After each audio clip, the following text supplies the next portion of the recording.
Welcome back. You know, I promised to show you how I made the Bison tool more accurate and more consistent.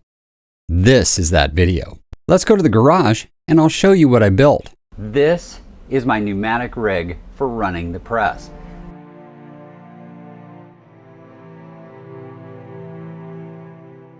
All right, the first thing is this is a pneumatic system. It uses an air cylinder right here that has an 8-inch stroke. I've got a 284 case in it right now. Let me take that out and we'll put something shorter in it.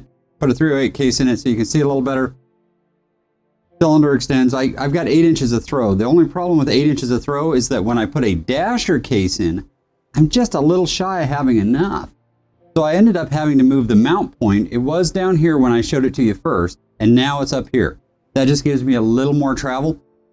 It's attached to the press with a split collar that I drilled and tapped for this particular screw that I happen to have handy. I have a rod end on the end of the cylinder. Let me just take the cylinder off for a moment. We'll let the press relax for a moment. There we go. All right. I have the press with a rod end on it, and I'm going to flip the switch. It's going to come out pretty fast. So I have an 8-inch stroke, which means I have a limit of somewhere out here. Now, this is a single acting cylinder, so it uses a return spring to return. And of course the return spring is spiral wound, so it makes it want to twist every time. That doesn't make any difference once we hook it to the handle. The handle keeps it from rotating. But you will notice that it gangs up against one side as it comes back. The handle has enough weight to it that when you're using really short cases like a dasher, the handle doesn't want to return because the return spring in the die doesn't have enough throw to push you back out. If you've got a 284 case in it and you push it in, you're going to have a very fixed amount of force coming back. And when you hit it back to off, it returns automatically to a starting spot and you can change cases. As you get shorter with the cases, it becomes more difficult. Take a dasher case, little short guy. Now, I've got this set up for a 284 length, so it's got a lot of space in here that it doesn't need. But let me just show you what happens. And it goes all the way to the end, and there you go. You've got it made, no problem. You go to relieve it, and it will just stay here. Oh, it actually came back this time, at least part way. But we've run out of spring on the die, and it doesn't want to return on its own.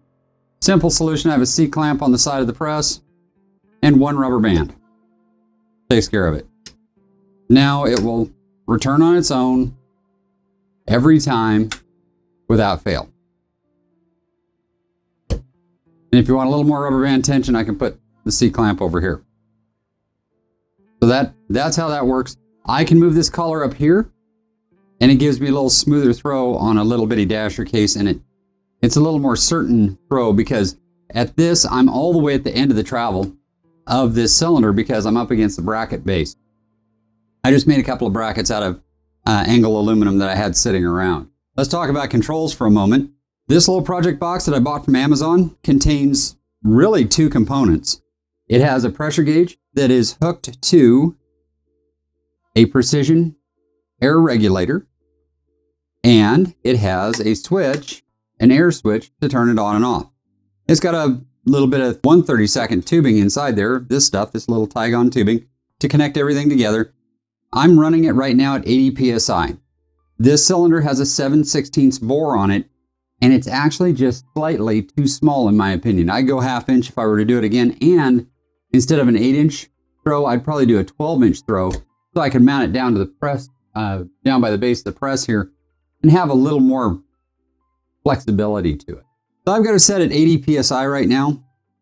This regulator will go up to the input pressure and down, and it is a precision regulator. You'll notice the gauge doesn't move when I cycle it. This is a relieving pressure regulator. It's a miniature precision regulator. I'll put the part numbers in the description so you guys can see it. This is a pneumatically operated system. I use pneumatics for one reason alone.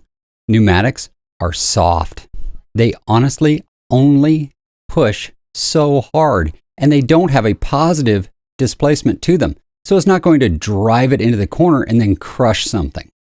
It's only going to put a fixed amount of force against stuff, and then the gas compresses. and it's going no further than that. On a single case, a single 223 Remington case.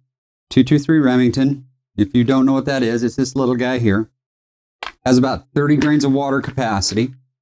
I ran one case for 20 cycles and had a total ES for all 20 cycles of 0.03 grains of water. When I do the same test with a 284 case, I get a bigger deviation, about 0.04 to 0.06. I think that has to do with the case size.